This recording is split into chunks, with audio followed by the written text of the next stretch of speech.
اللهم صل على سيدنا محمد يا رب صل وسلم دائما ابدا على حبيبي. لا الہ الا اللہ تھا وہ جنت میں تھا کہ حضرت عثمان کا چونکہ میں رشتہ دار ہوں، بنو امیہ سے میرا تعلق ہے، حضرت عثمان بھی بنو امیہ کے تھے، تو حکومت پہ دباؤ ڈالا جائے کہ حضرت عثمان کے قاتلوں کو چوک پر لٹکایا جائے. یہ گڑبڑ یہاں سے شروع ہوئی ہے. بات آ رہی ہے سمجھ میں؟ توفیق بھی ملنا بڑی بات ہے. حکومت سے مطالبہ ہے کہ حضرت عثمان کے قاتلوں کو چوک پر لٹکایا جائے. اس سے پناہ مانگا کرو کہ فلم دیکھتے ہوئے یا پھر یہ مطلب نہیں تھا حضرت معاویہ کا کہ حکومت کا اہل میں ہوں، مجھے خلافت دی جائے، میں علی کو نہیں مانتا یا میں علی کو معاذ اللہ برا سمجھتا ہوں، ایسا نہیں تھا. اچھے کام پہ نماز پڑھتے ہوئے، روزہ رکھتے ہوئے، اماں کے پاؤں دباتے ہوئے. آج کل بعض لوگ یہ کہتے ہیں کہ حضرت معاویہ کے حکم سے حضرت علی کو گالیاں دی جاتی تھیں. یہ غلط ہے. اپنی والدہ سے بہت یاد رکھو عربی کے لفظ کا ترجمہ اردو میں، ان کی تمام یہ بہت سے لوگ نا ان کو عربی زبان سے ذرا بھی واقفیت نہیں ہے، چھوٹے چھوٹے بچے آ کے بیٹھ گئے ہیں. عربی میں کسی پر اعتراض کرنا، اس کی پالیسیوں کو غلط قرار دینا، اس کو بھی سب و شتم کہا جاتا ہے. اردو میں ہر جگہ اس کا ترجمہ گالیاں نہیں ہوتا. گالیوں کا مطلب تو ہمارے ہاں کچھ اور سمجھا جاتا ہے. آپ کسی پر اعتراض کر رہے ہو، اس کو تو سب و شتم کہا جائے گا.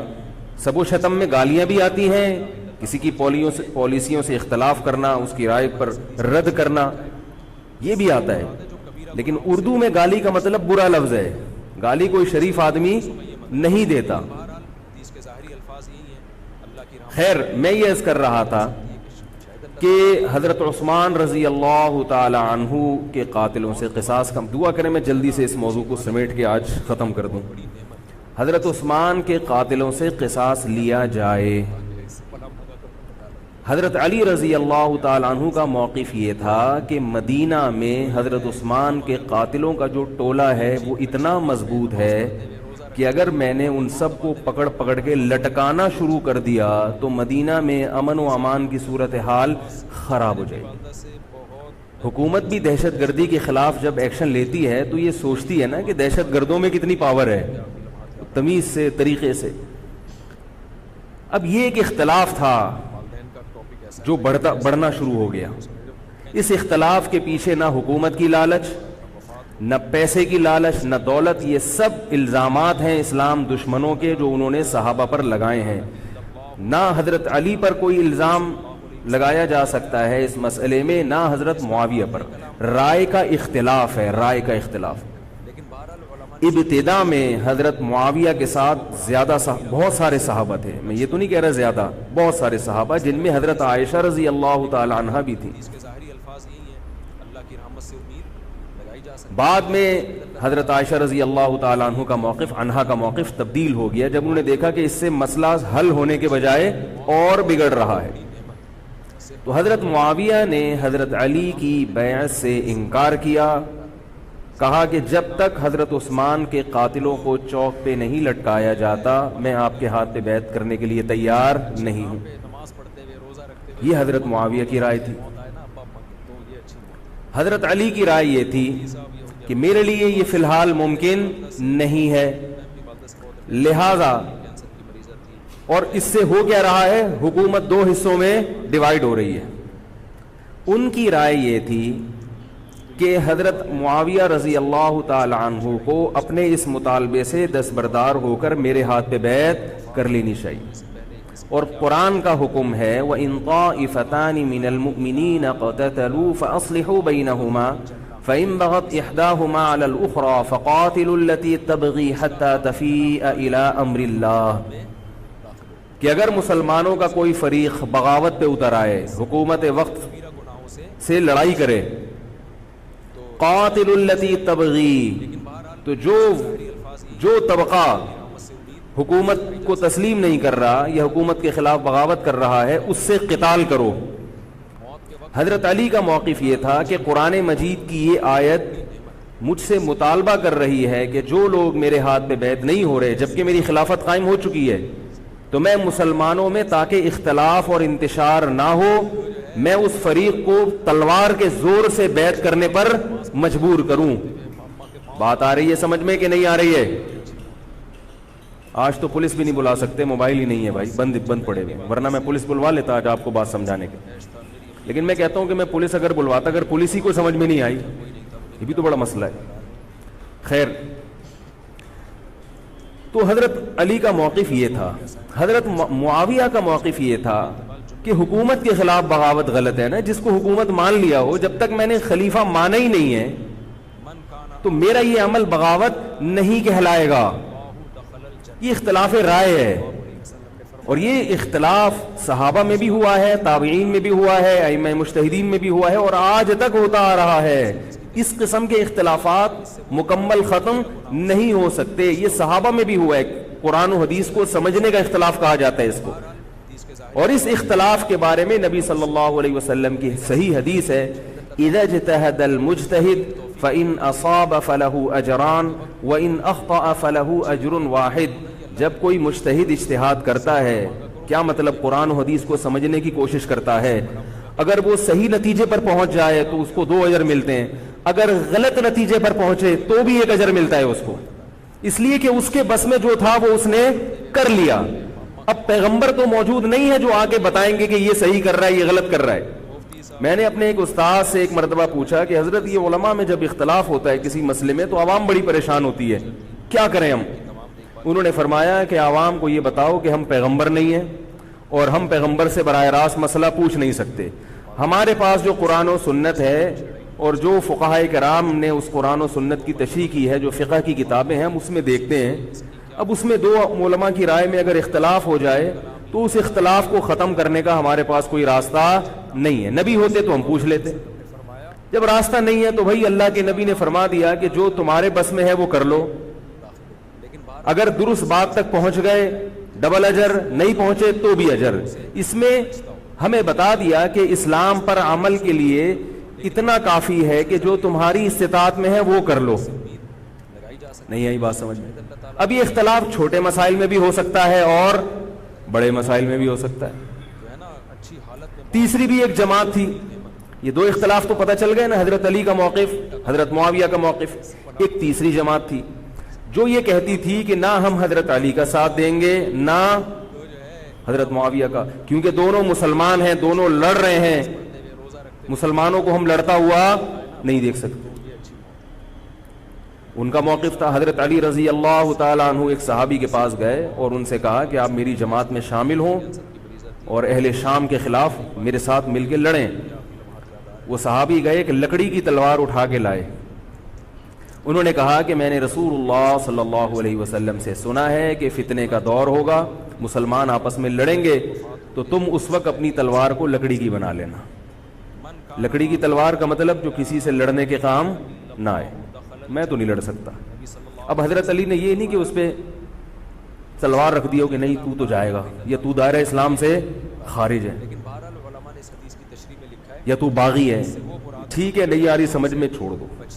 آج جو فتنے کھڑے ہو رہے ہیں نا، وہ اس پہ نہیں ہو رہے کہ صحیح کیا ہے غلط کیا ہے. فتنہ اس پر ہو رہا ہے کہ جو مجھے سمجھ میں آ رہا ہے وہ میں تھوپ کے اس کو مسلط کر دوں. مجھے اگر رفع الیدین سمجھ میں آ رہا ہے تو پوری دنیا رفع الیدین کیوں نہیں کر رہی، اور اگر مجھے ترک رفع الیدین سمجھ میں آ رہا ہے تو یہ چند لوگ رفع الیدین کیوں کر رہے ہیں. صحابہ کے دور میں رفع الیدین بھی ہوتا تھا اور ترک بھی ہوتا تھا، پھڈے نہیں ہوتے تھے. صحابہ کے دور میں زور سے آمین بھی تھی اور آہستہ آمین بھی تھی، جھگڑے نہیں تھے. صحابہ کے دور میں امام کے پیچھے فاتحہ پڑھنے والے بھی تھے اور امام کے پیچھے فاتحہ کو ناجائز اور حرام سمجھنے والے بھی تھے، مگر پھڈے بازی بولو بھائی نہیں. تو حضرت علی رضی اللہ تعالیٰ عنہ نے ان صحابی کو مجبور نہیں کیا. حضرت علی کی فوج میں عمار ابن یاسر رضی اللہ تعالیٰ عنہ بھی تھے،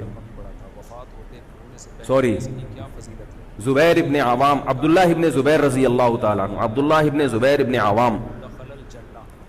حدیث میں آتا ہے کہ جب جنگ صفین میں، جنگ جمل میں دونوں فوجیں آمنے سامنے کھڑی ہوئی ہیں، زبیر ابن عوام رضی اللہ تعالیٰ عنہ نے تقریر کی، اہل شام سے خطاب کر کے کہا کہ اے اہل شام، ہم جانتے ہیں کہ تمہارے ساتھ محمد صلی اللہ علیہ وسلم کی زوجہ ہیں حضرت عائشہ، جو ہمارے موقف سے متفق، یہ صحیح بخاری کی روایت ہے، جو ہمارے موقف سے متفق نہیں ہے لیکن ہے نبی کی بیوی، اور ساتھ کس کا دے رہی ہے؟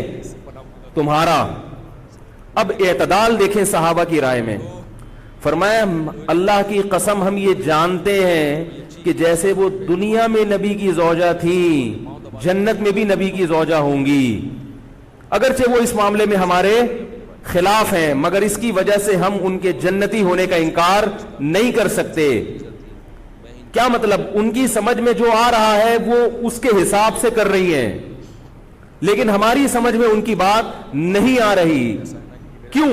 اس لیے فرمایا کہ ہم یہ دیکھ رہے ہیں کہ اللہ ہمیں نبی کی زوجہ عائشہ رضی اللہ تعالی عنہا کے ذریعے آزما رہا ہے کہ تم نبی کی زوجہ کو دیکھتے ہو یا قرآن کے حکم کو دیکھتے ہو۔ قرآن کہہ رہا ہے کہ خلیفہ کے خلاف بغاوت نہیں ہو سکتی، کائنم من کان، بغاوت کرنے والا کوئی بھی کیوں نہ ہو۔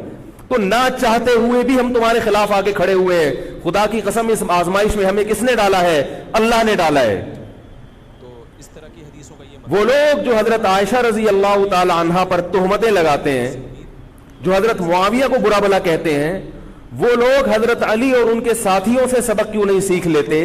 ایک مرتبہ میرے پاس ایک سوال آیا، سوال کرنے والے نے حضرت معاویہ کی شان میں گستاخی کا پورا ایک باب باندھا ہوا تھا۔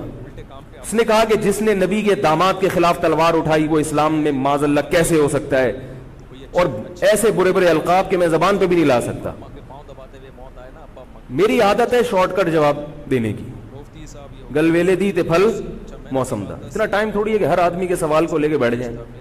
میں نے کہا آپ کے جواب میں اتنا کافی ہے کہ یہ وہ الزامات ہیں کہ جس کے خلاف تلوار اٹھائی اس نے بھی یہ الزامات نہیں لگائے۔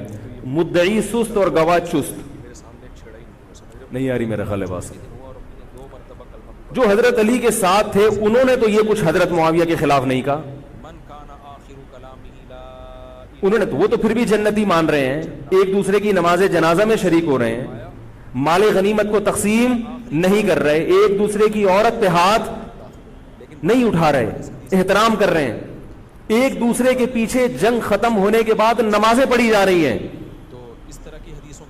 اللہ تعالیٰ نے یہ مثال صحابہ کی قائم کی ہے دنیا کو دکھانے کے لیے کہ ان میں اتنا بڑا اختلاف ہو کہ تلواریں بھی چل جائیں تو وہ اختلاف بھی حدود سے تجاوز نہیں کرتا،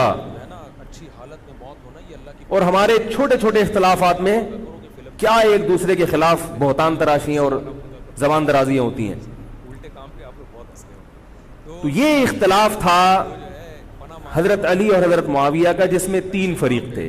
ایک حضرت علی تھے، ان کا موقف یہ تھا کہ میرے لیے تلوار اٹھانا واجب ہے۔ حضرت علی کے ساتھ جو لوگ تھے ان کا بھی یہ موقف تھا۔ حضرت معاویہ کا یہ موقف تھا کہ میں باغیوں کی فہرست میں آتا نہیں ہوں۔ کیوں نہیں آتا؟ اس لیے نہیں آتا کہ میں نے خلافت کو تسلیم نہیں کیا، اور ان کے ساتھ بھی صحابہ کرام کی ایک جماعت تھی۔ اور تیسرا موقف، بہت سارے صحابہ یہ تھے جو کہتے تھے ہم کسی کا ساتھ نہیں دیں گے، دونوں طرف مسلمان ہیں، ہماری تلوار سے کسی مسلمان کا خون ہو ہم یہ برداشت نہیں کر سکتے۔ ہماری رائے یہ ہے، اہل سنت والجماعت کی رائے یہ ہے کہ یہ ان تینوں فریقوں میں جو برحق تھے وہ حضرت علی تھے، کیونکہ حکومت تھی ان کے پاس۔ باقی جو دونوں فریق تھے صحابہ کرام کے، ان سے غلطی ہوئی ہے، مگر یہ غلطی اجتہادی ہے، یہ نفس پرستی والی غلطی، حکومت کی لالچ والی، دولت کی لالچ والی، یہ ہٹ دھرمی والی، یہ ضد والی غلطی بولو بھائی نہیں ہے۔ یہ وہ غلطی ہے جس کے بارے میں محمد صلی اللہ علیہ وسلم نے فرمایا کہ اگر مجتہد سے غلطی ہوتی ہے تو بھی اس کو اجر ملتا ہے، کیونکہ اللہ نے قرآن میں فرمایا فاتقوا اللہ ما استطعتم، اللہ سے اتنا ڈرو جتنی تم میں استطاعت ہے۔ تو ان کی جتنی سمجھ میں آیا انہوں نے اس حساب سے کیا۔ تو دو جنگیں ہوئی ہیں، جنگ جمل اور جنگ صفین۔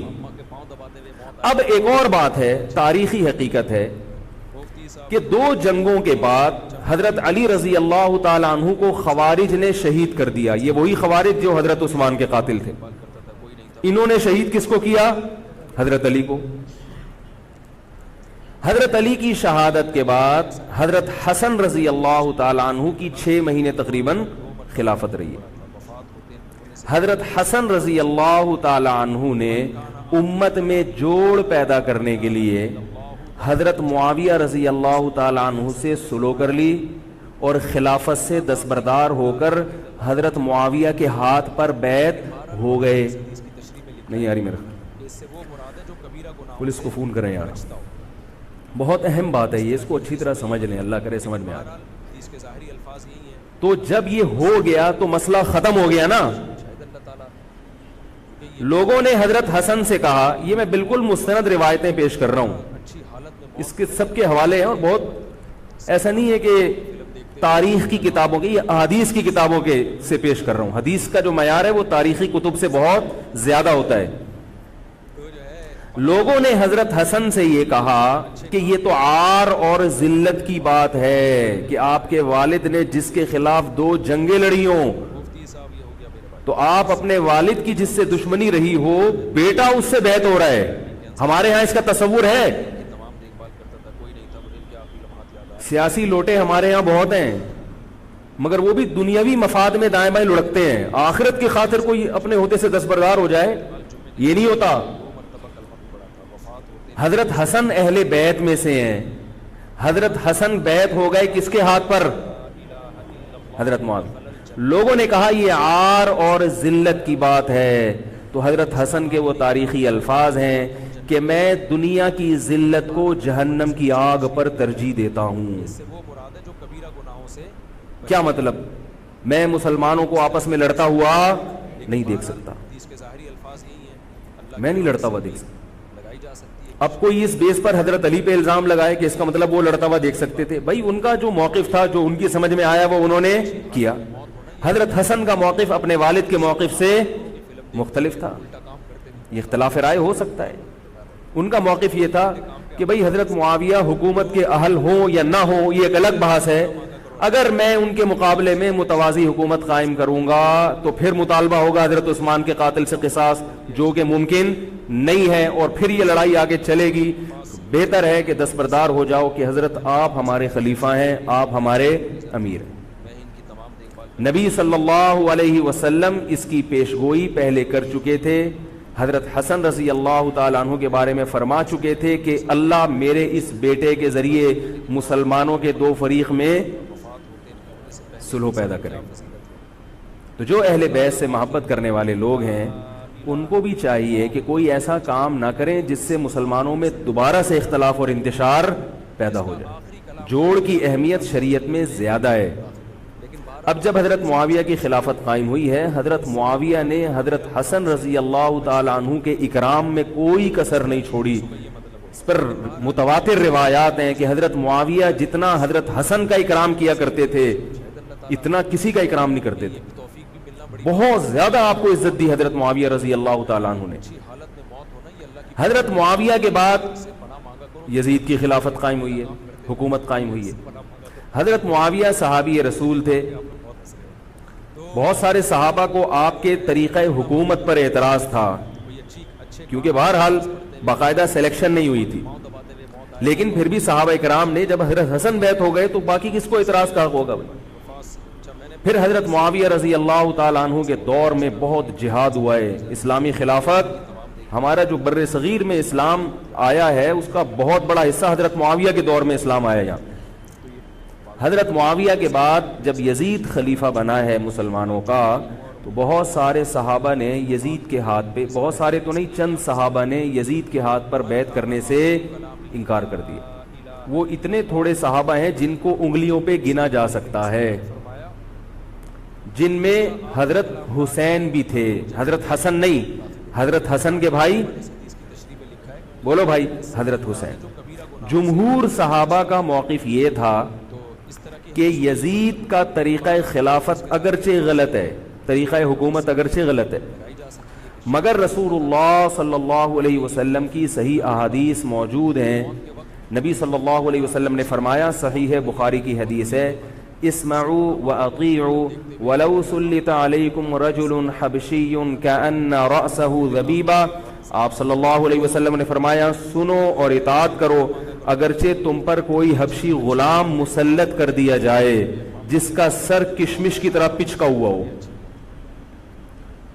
کیا مطلب؟ سلیکشن نہیں ہوئی بلکہ زبردستی مسلط ہو گیا میں ان کی تمام دیکھ بھال کرتا تھا کسی بھی طرح سے, کہ آپ کے لمحات یاد اور جو مسلط ہوا وہ کسی بھی لحاظ سے حکومت کرنے کا اہل نہیں ہے, غلام ہے. غلام کبھی بھی حکومت کا اہل نہیں ہوتا, اور غلام بھی حبشی, کالا کلوٹا, گوروں سے جس کو ویسے ہی تبھی نفرت ہو, بھائی ہم سارے سفید ہیں اور یہ ایک بلیک کہاں سے آ گیا دوسری قوم کا آدمی. انسان دوسری قوم کے آدمی کو قبول نہیں کرتا, قوم بھی دوسری, اور فرمایا شکل بھی اچھی نہیں ہے. بھائی حاکم کم از کم شکل کا اچھا ہو تو اطاعت کرتے ہوئے مزہ آتا ہے, کبیرہ گناہوں سے شکل بھی اچھی نہ ہو تو آدمی کہتا ہے یار اس کی مانوں میں, عجیب سا ہے. یہ فطرت ہے انسان کی. لوگ کوشش کرتے ہیں نا امام لائیں تو شکل بھی اچھی ہو اس کی, یہ کوشش کرتے ہیں لوگ. امام میں پتہ نہیں کیا کیا دیکھ رہے ہوتے ہیں. توفیق بھی ملنا بڑی بات تو ہے. موت کے وقت جو ہے نا کیا ہے, شکل بھی اچھی نہیں ہے اور عقل بھی نہیں ہے, سر پچکا ہوا ہے کس کی طرح, کشمش کی طرح. صحیح ہے بخاری کی حدیث. مطلب یہ کہ کسی بھی لحاظ سے نہ لک وائز اچھا لگ رہا ہے آپ کو, نہ اس کے اندر صلاحیتیں ہیں, مگر مسلط ہو گیا, رکھتے ہوئے ماں کے پاؤں دباتے کسی نے بھی مسلط کر دیا. یہ اچھی بات تو آپ نے فرمایا اب اس کے خلاف بغاوت نہیں کرنی, اس کی اطاعت کرنی ہے. آپ کہیں گے یہ کیسا حکم ہے بھائی اسلام کا, کینسر کی مریض تھی. ایک آدمی نا اہل ہے مگر اس کی مان کے چلو تو مروا دے گا. یہ اس لیے اسلام نے حکم دیا ہے کہ اس کے پاس پاور تھی تو مسلط ہوا ہے نا. کیا خیال ہے بھائی؟ تو اب جب اس کے خلاف چلو گے تو اس سے وہ ہٹنے والا نہیں ہے, وہ خون خرابہ کر دے گا, قتل و غارت کرے گا اور فساد پیدا کر دے گا وہ. کیونکہ اگر وہ کمزور ہوتا تو خلیفہ بنتا نہیں. وہ خلیفہ کی, حاکم کی ڈیفینیشن کیا ہے؟ جس کے پاس قوت نافذہ ہو. ایک دن ایک صاحب کہنے لگے مسلم لیگ کے دور میں, جنرل مشرف کے دور میں اس کو نہیں مانتا, بچتا ہو میں اس کو اس طرح کی حدیثوں کا نہیں مانتا. میں نے کہا آپ کے ماننے نہ ماننے سے کچھ نہیں ہوتا, وہ مسلط ہو گیا ہے.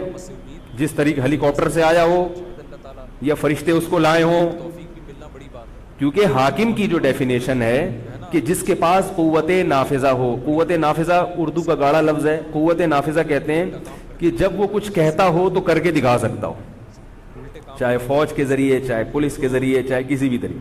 تو جو ہے پناہ ایک آدمی کو پوری قوم نے سلیکٹ کر لیا مگر اس کی سنتا کوئی نہیں ہے. روزہ رکھتے ہوئے وہ کچھ کہتا ہے تو اس کے منہ سے الفاظ نکل کے ہوا میں تحلیل ہو جاتے ہیں, چلتی کسی اور کی ہے, وہ جو کہتا ہے کر کے دکھا دیتا ہے. تو اصل حاکم کون ہے؟ جو کہتا ہے اور کر کے دکھا دیتا. اب یہ ایک الگ بحث ہے کہ یہ ظالم ہے, یہ غلط طریقے سے آیا ہے. اس پر بحث ہو سکتی ہے کہ جب یہ غلط طریقے سے آیا ہے تو اس کو قانون کے دائرے میں رہ کے ہٹانے کی کوشش کی جائے, لیکن مسلح بغاوت کرنا, اس کے خلاف بندوق اٹھانا, اس کے خلاف تلوار اٹھانا, اس کی شریعت نے اجازت نہیں دی. میں یہ نہیں کہہ رہا کہ اس کی مخالفت کی اجازت نہیں دی.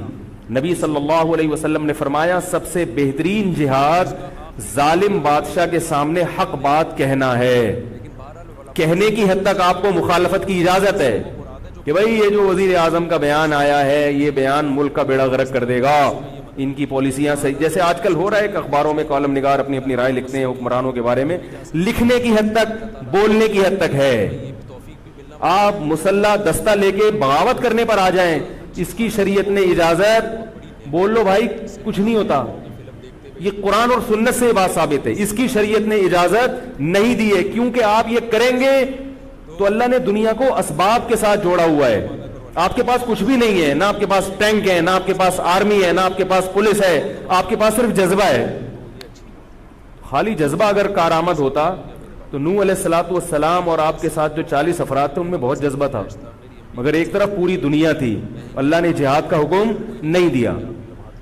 اللہ تعالیٰ نے اس دنیا کو صرف جذبات کے ساتھ یا ایمان کے ساتھ منسلک نہیں کیا, اس دنیا کو دارالاسباب بنایا ہے. جذبے کے ساتھ ساتھ کچھ طاقت اور قوت بھی ہونی چاہیے, اور یہ قوت حکومت کے پاس ہوتی ہے, پبلک کے پاس بول لو یار نہیں. اگر پبلک کے پاس ہے تو وہ بھی حکومت کی پالیسیاں ہوتی ہیں کہ یہ بھی لیاری گینگ رہنے دو تھوڑے دنوں کے لیے, ان لوگوں کے پاس تھوڑا سا کلاشن کوفے رہنے دو, حکومت جب چاہے غائب کر دے. ہو یہ جو کلاشن کوفے لے کے لوگ گھوم رہے ہوتے ہیں نا اور بتا رہے ہوتے ہیں ہم امام مہدی کا لشکر ہیں, یہ سب گورنمنٹ کے لوگ ہوتے ہیں. آئی بات سمجھ میں, گورنمنٹ کی طرف سے ان کو پرمٹ ملا ہوتا ہے, ورنہ آپ چاقو لے کے بھی جو کھنجر ہے نا وہ بھی لے کے ذرا گھوم کے دکھاؤ. تو جو بھی امام مہدی کا لشکر کا دعویٰ کر رہا ہے اور کہہ رہا ہے میں یوں کر دوں گا, میں یوں کر دوں گا, میرے ساتھ آ جاؤ, تو سمجھ لو گورنمنٹ نے اس کو خود ہی بٹھایا ہوا ہے. اور بعض دفعہ حکومت اپنی مخالفت کے لیے بھی بندے بٹھا دیتی ہے. یہ ایجنسی والے بڑے ہوشیار ہوتے ہیں, یہ اپنی مخالفت کے لیے پبلک بندوں کو خرید کے بٹھاتے ہیں کہ تم آرمی کے خلاف اور ایجنسیوں کے خلاف تقریریں کرو اور جہاد کا اعلان کرو. اس کا نتیجہ کیا نکلتا ہے؟ جو جہاد کے اعلان میں ان کے ساتھ ہوتے چلے جاتے ہیں ان کے نام ایجنسیوں کے پاس پہنچ جاتے ہیں. پھر ایجنسیاں کہتی ہیں ابھی ان کو کھل کے جہاد کرنے دو تاکہ جتنے لوگوں میں اس قسم کے جہاد کے جراثیم ہیں وہ تمام آ جائیں اور ایک ہی دفعہ اسپرے کر کے سب کو نمٹا دیا جائے. یہ ایک بچوں کی طرح کبھی اس کو پکڑ لیا, یہ کام نہیں ہوتا. تو اس لیے کہہ رہا ہوں یہ جو نوجوان طبقہ ہے اس کو جہاد کے نام پہ الو بنانے والے ہر جگہ بہت ہیں. الو ضرور بنو مگر کسی اور عنوان سے بن جاؤ, جہاد کے نام پہ الو نہ بنو, کیونکہ کسی اور عنوان سے الو بنو گے اتنا نقصان نہیں ہوگا. اس عنوان سے الو بنو گے تو بڑا بیڑا غرق ہو جائے گا, جیسے کہ بہت سو کا بیچاروں کا ہو چکا ہے.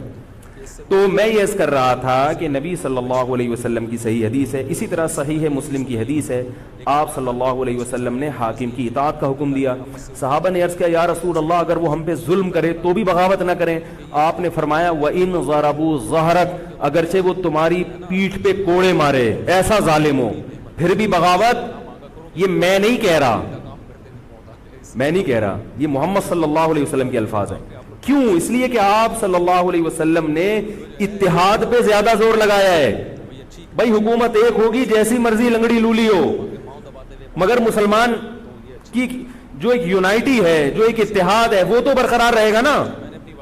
اگر آپ کمزور ہو گئے تو کتنا مرضی ایمان ہو, کمزور آدمی دنیا میں کہیں بھی نہیں پنپ سکتا. تبھی میں کہتا ہوں پاکستان کی قدر کرو. جیسا مرضی ہے, ایک مضبوط آرمی تو ہے نا, ایٹم بم تو ہے, جیسی مرضی آرمی ہو, لیکن ہے تو نا. اگر یہ ختم ہو گئی اور نیک نیک لوگ آ گئے مگر اتنے پاورفل نہ ہوئے, وہ آپ کو انڈیا سے نہیں بچا سکتے, وہ آپ کو امریکہ کے شر سے نہیں بچا سکتے, کیونکہ اس وقت پوری دنیا پاکستان کی دشمن ہوئی ہوئی ہے سوائے چند ممالک کے.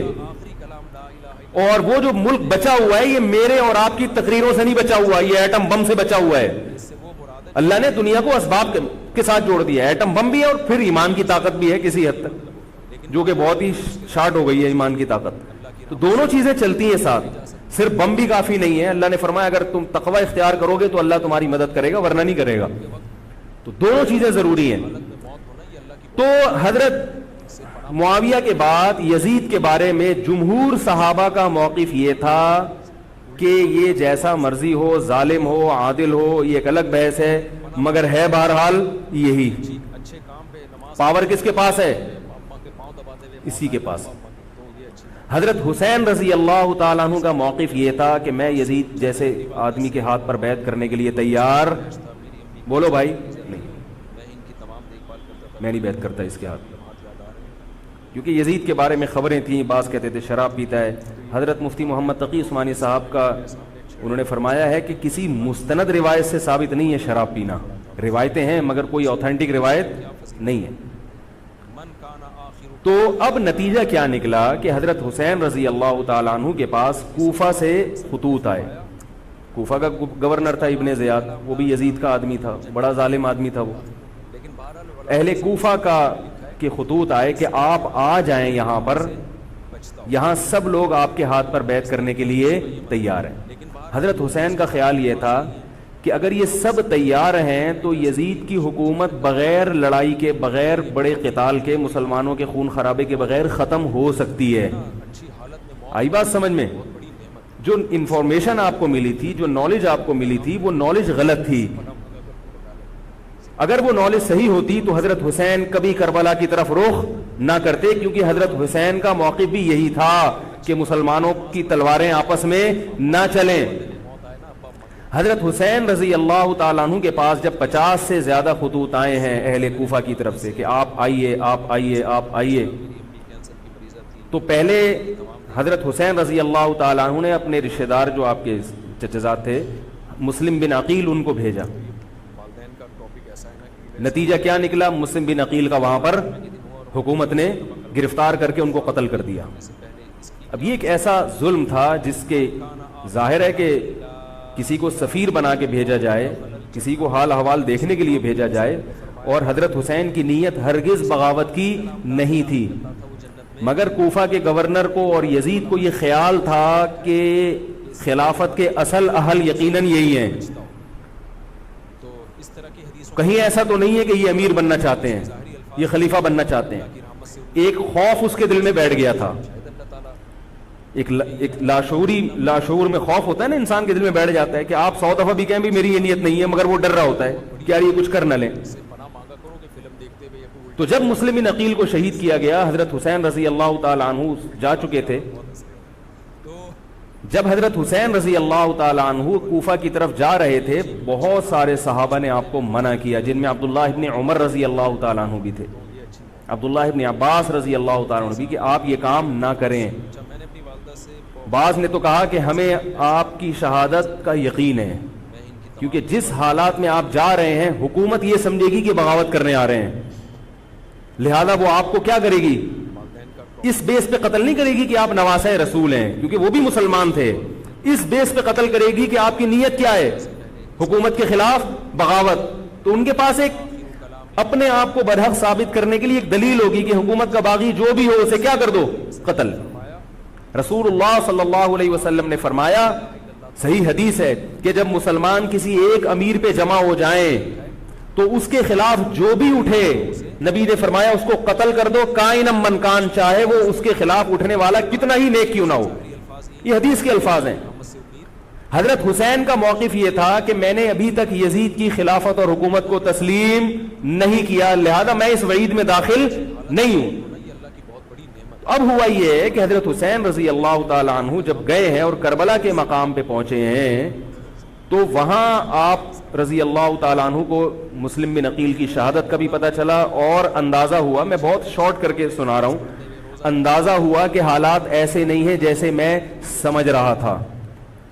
عبید اللہ جو ابن زیاد تھا بدبخت, اس نے حضرت حسین کو یہ کہا کہ بغیر کسی شرط کے حضرت حسین کو گرفتار کر کے لاؤ اور میرے ہاتھ پر بیعت کراؤ. یہ رسول اللہ صلی اللہ علیہ وسلم کے نواسے کی توہین تھی کہ آپ صلی اللہ علیہ وسلم کے نواسے ہیں اور ان کے ساتھ ایسے معاملہ کیا جائے جیسے ایک عام شخص کے ساتھ معاملہ کرتے ہیں. ان کو گرفتار کر کے معاذ اللہ گھسیٹ کے لاؤ اور میرے ہاتھ پر بیعت پر کیا کرو, ان کو مجبور کرو. حضرت حسین رضی اللہ تعالیٰ عنہ کا کربلا کے میدان میں موقف یہ تھا کہ میں اگر بیعت ہوں گا تو ڈائریکٹ یزید کے ہاتھ پہ بیعت ہوں گا جو مسلمانوں کا خلیفہ ہے, ابن زیاد کے ہاتھ پر بیعت نہیں ہوں گا. یہ بھی اس تاریخ کا ایک اہم پہلو ہے کہ حضرت حسین نے کوفہ جانے کا ارادہ ترک کر دیا اور کربلا سے شام جانے کا آپ رضی اللہ تعالیٰ عنہ نے ارادہ کر لیا. اور بعض مورخین نے لکھا ہے کہ حضرت حسین جو واپس آ رہے تھے تو وہ کربلا سے گزر رہے تھے, وہ واپسی کا راستہ ہی شام کا راستہ ہے. نہیں یاری بات میرا خیال ہے سمجھ, وہ جس ٹریک پر چل رہے تھے وہ راستہ کون سا ہے, وہ شام کو جاتا ہے. یہ اس کی علامت ہے کہ آپ یزید سے ملاقات کے لیے, مذاکرات کے لیے تیار, بولو بھائی, ہو چکے تھے کہ میں خود براہ راست یزید سے مل کے حال احوال دیکھتا ہوں, اگر مجھے سمجھ میں آئے تو میں اس کے ہاتھ میں بیعت ہو جاؤں گا. حضرت حسین رضی اللہ تعالی عنہ کا مقصد حکومت کے خلاف تلوار اٹھانا, بولو بھائی, نہیں تھا, ورنہ وہ اس کے لیے تیار نہ ہوتے. مگر جو ابن زیاد تھا اس نے حضرت حسین رضی اللہ تعالی عنہ اور آپ کے ساتھ جتنے اہل بیت تھے ان پر ظلم یہ کیا اس بدبخت نے کہ اس نے انہیں شام جانے کا راستہ نہیں دیا, اور اس میں اپنی توہین محسوس کی کہ میرے ہاتھ پر بیعت کیوں نہیں ہو رہے, اور لشکر بھیجا جس لشکر نے چاروں طرف سے حضرت حسین رضی اللہ تعالیٰ عنہ کو گھیرا. حضرت حسین نے کہا کہ میں عزت کی جو موت ہے اس کو ذلت کی زندگی پر ترجیح دیتا ہوں. کوئی بھی غیرت مند ہوتا تو اس وقت یہی کرتا کہ بھئی جب میں اپنے دعوے سے بھی دستبردار ہو گیا اور میں شام جانے کے لیے بھی تیار ہو گیا, اب میرا راستہ روکنے کی کیا حقیقت ہے. اللہ تعالیٰ کوفہ کے گورنر کے ذریعے حضرت حسین کا قتل کروانا چاہتے تھے تاکہ اس کی بدبختی ساری دنیا کے سامنے ظاہر ہو جائے. اگر حضرت حسین پھر بھی تلوار چلاتے, پھر بھی لڑتے, تو حضرت حسین پر یہ الزام لگایا جا سکتا تھا کہ معاذ اللہ آپ باغیوں میں ہیں. تو اللہ تعالیٰ نے اپنے نبی کے نواسے کو اس الزام سے محفوظ رکھا اور آپ نے لڑائی کا ارادہ ترک کر دیا. حضرت حسین نے کربلا کے میدان میں جو لڑائی لڑی ہے وہ اقدامی لڑائی نہیں تھی, وہ دفاعی لڑائی تھی. دیکھو جب حکومت آپ کو گھیر لے چاروں طرف سے, آپ کہیں ٹھیک ہے بھائی میں لڑائی سے دستبردار ہوتا ہوں, مجھے میرے گھر جانے دو. حضرت حسین کا ایک مطالبہ یہ بھی تھا کہ یا تو مجھے واپس جانے دو مدینہ, میں جہاں سے آیا ہوں وہیں جا رہا ہوں واپس, مکہ جانے دو یا مدینہ جانے دو. ان کا ایک مطالبہ تھا کہ نہیں, ان کو گرفتار کر کے لاؤ اور زبردستی ہمارے ہاتھ پر بیعت کراؤ. یہ ظلم تھا. نتیجہ کیا نکلا ہے کہ کربلا کے میدان میں آپ کو گھیر کر آپ کو بھی شہید کر دیا گیا, اور جتنے اہل بیت تھے مرد سوائے امام زین العابدین کے جو حضرت حسین رضی اللہ, حضرت حسن کے بیٹے تھے, ان کے علاوہ جتنے بھی اہل بیت تھے ان سب کو قتل کر دیا گیا. اور یہ اسلامی تاریخ پر ایک بدنما داغ ہے یہ واقعہ کہ ایک اسلامی حکومت تھی اور اس کے اسلامی حکمران تھے, اور ان حکمرانوں کے ہاتھوں محمد صلی اللہ علیہ وسلم کے نواسے کا سر جو ہے وہ گردن اڑائی گئی ہے. مجھ سے خدا کی قسم یہ الفاظ ادا نہیں ہو رہے, میں اپنے جذبات پہ بہت زیادہ کنٹرول کر رہا ہوں. وہ منظر کیا ہوگا کہ جب نبی صلی اللہ علیہ وسلم کے نواسے, آپ صلی اللہ علیہ وسلم کے نواسے کی گردن اڑائی گئی ہو. تو یہ بہت ایک اسلامی تاریخ میں ایک بدترین واقعہ ہے. لیکن بات یہ ہے کہ جب یہ واقعہ ہو گیا اور قتل کر دیا گیا, باقی جتنے بھی جو زندہ بچے تھے اہل بیت وہ یزید کے پاس لے جائے گئے. روایات میں آتا ہے کہ یزید نے ان کا اکرام کیا اور ان کو عزت کے ساتھ تحفے تحائف دے کر واپس کیا. یہ جو کربلا کے واقعات میں جو ظلم کی داستانیں اضافی بیان کی جاتی ہیں, اس کا مستند تاریخی روایات سے کوئی ثبوت بولو بھائی نہیں ملتا. اب لوگوں نے اپنی دکانیں چمکا لی ہیں, پانی نہیں تھا, کئی دنوں سے کھانا نہیں ملا. صحیح روایات سے ثابت ہے کہ حضرت حسین رضی اللہ تعالیٰ عنہ کربلا کے میدان میں وضو کر کے نماز پڑھتے تھے, تو پانی تھا تو, اور بعض نے یہ کہا کہ اہل بیت کی عورتوں کی عزتیں اچھالی گئی ہیں. آپ اس طرح کی باتیں کر کے اہل بیت سے محبت کا اظہار کر رہے ہو یا ان کی توہین کر رہے ہو؟ بولو بھائی. اگر کوئی عزت دار پاک دامن عورت ہو, بالفرض اس کی عزت پہ ڈاکہ ڈلتا ہے بالفرض, تو آپ اس بات کو چھپاؤ گے نا, آپ جھوٹ بولو گے, بولو گے نہیں بھائی اس کی عزت پہ کوئی آنچ نہیں آئی ہے. کیونکہ جب عورت کی عزت کو آپ کوئی تار تار کر دے اور آپ ممبر پہ بیٹھ کے اس کو بتا دو, تو وہ عزت تار تار ہونے سے اتنی بے عزتی نہیں ہوگی جتنی اس بات کو بیان کرنے سے اس کی بے عزتی ہوگی. حقیقت یہ ہے کہ کسی مستند روایت سے ثابت نہیں ہے کہ اہل بیت کی عورتوں کی عزتوں کو اچھالا گیا. وہ نبی کے گھرانے کی عورتیں تھیں, ان کا ناخن بھی کوئی نامحرم مرد نہیں دیکھ پاتا تھا. دوپٹہ اتر گیا زینب کا اور زینب کی چادر چھن گئی, یہ سب غلط ہے, یہ سب من گھڑت باتیں ہیں. چونکہ وہ بہرحال مسلمان تھے جو حضرت حسین کے خلاف لڑ رہے تھے, ظالم تھے, اس میں کوئی شک نہیں ہے. اس سے بڑا ظلم اس کائنات میں ہوا نہیں ہوگا کہ ایک شخص جو اپنے آپ کو مسلمان کہتا ہے اور وہ نبی کے نواسے کو قتل کر دے اور اہل بیت کو قتل کر دے. اسلامی سیاست میں اتنی گندی تاریخ ہمیں کبھی بھی نہیں ملتی.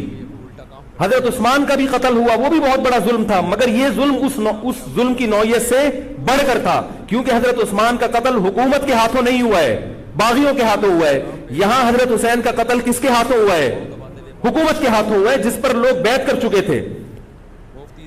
تو یہ اسلامی تاریخ میں ایک بہت بڑا بدنما داغ ہے, مگر اس کو بیان جس انداز سے کیا جاتا ہے اور جتنے قصے کہانیاں من گھڑت سنائے جاتے ہیں ان کا حقیقت سے تعلق نہیں ہے. ہماری نظر میں چاہے پانی بند کیا ہو یا نہیں کیا ہو, کھانا ملا ہو یا نہیں ملا ہو, ہماری نظر میں حضرت حسین رضی اللہ تعالی عنہ کا سر قلم کر دینا ہی کائنات کا بدترین ظلم ہے.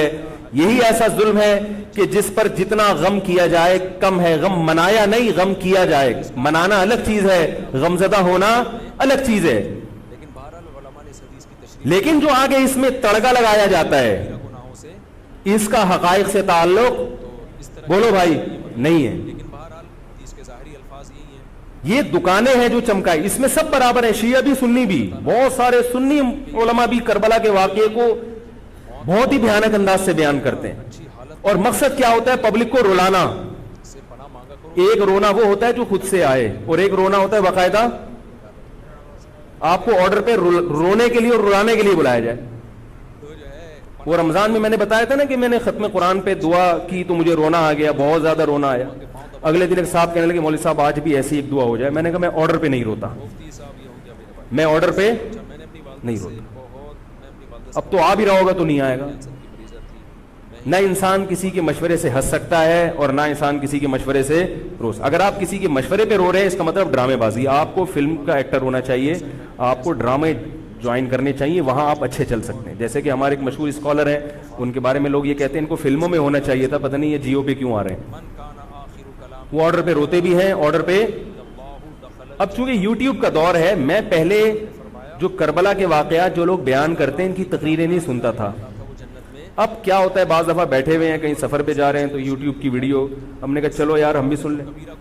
ایسی چہک چہک کے منہ بنا بنا کے گھما گھما کے تقریریں ہوتی ہیں, لگتا ہے کہ یہ باقاعدہ ایک ڈرامہ ہے, اداکار ہے, فنکار ہے جس کو ڈرامے بازی کے لیے یہاں پہ یہ حضرت حسین کی شہادت کو کیش کرا رہے ہیں.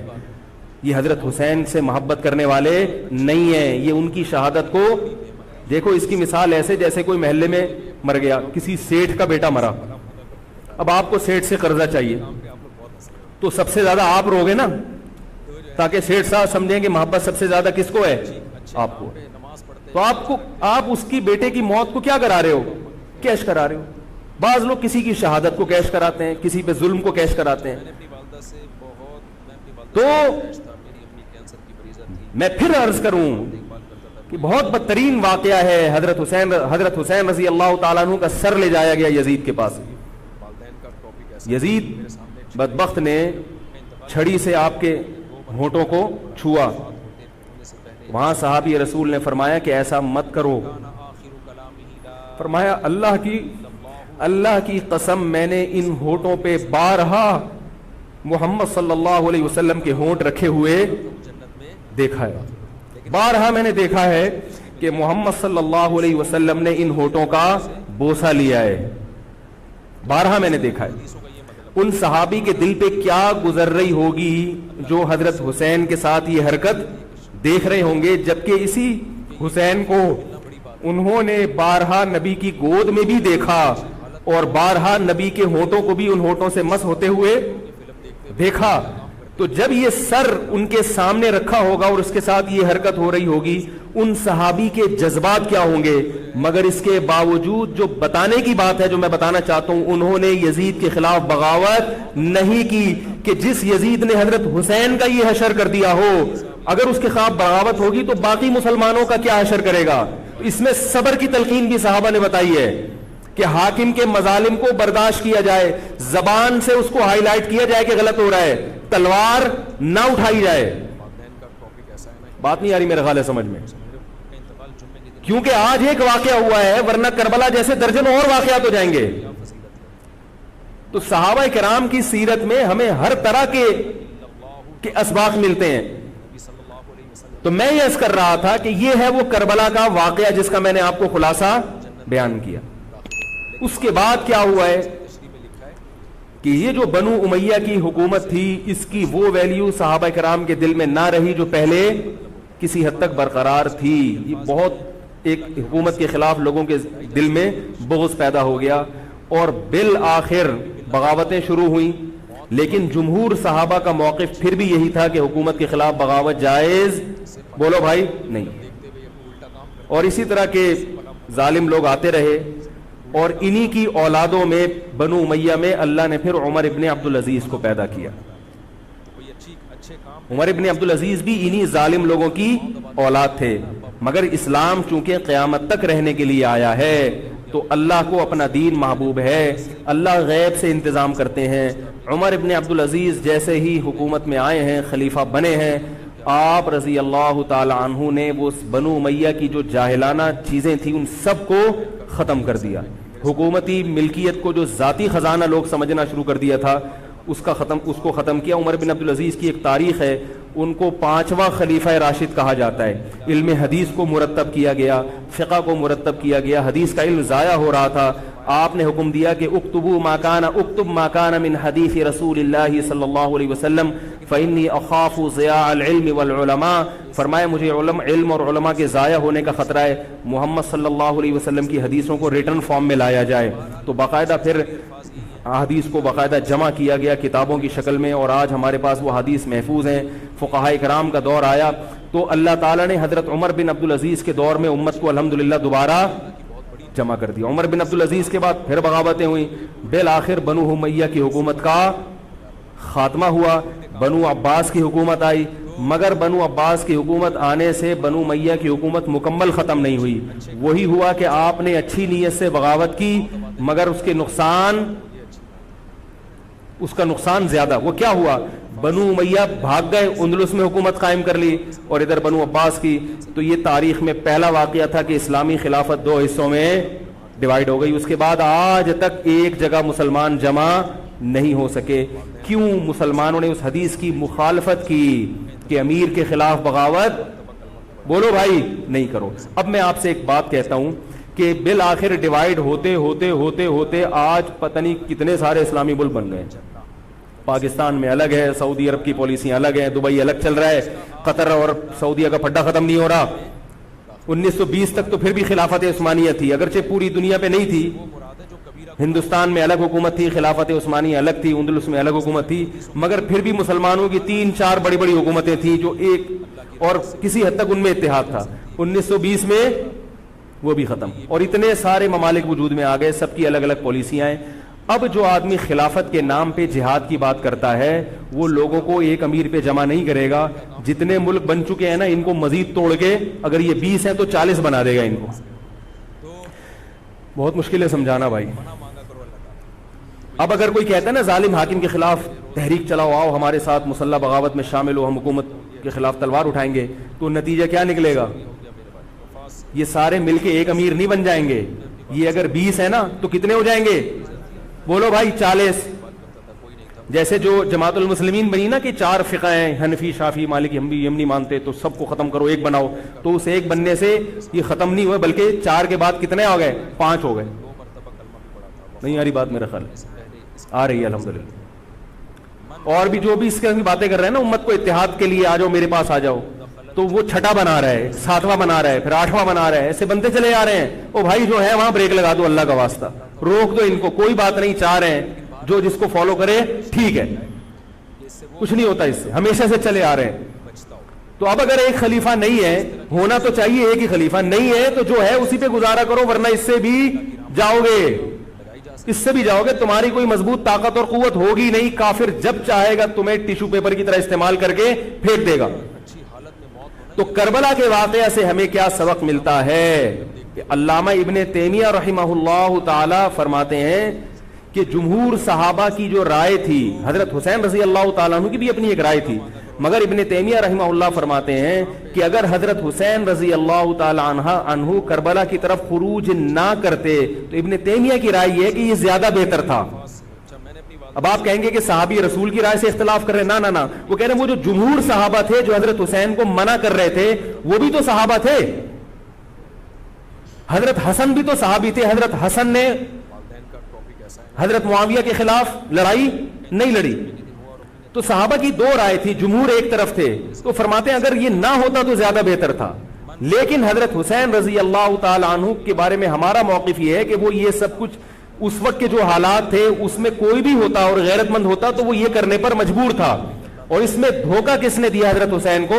اہل کوفہ نے، جس کا حضرت حسین کو علم نہیں ہو سکتا. اب میں آپ سے ایک بات عرض کر رہا ہوں، یہ تو میں نے کربلا کی تاریخ کا آپ کو خلاصہ بیان کیا ہے. اس میں جو میں نے ایک دعویٰ کیا کہ اس میں مظالم جو بیان کیے جاتے ہیں اس میں غلو ہے بہت.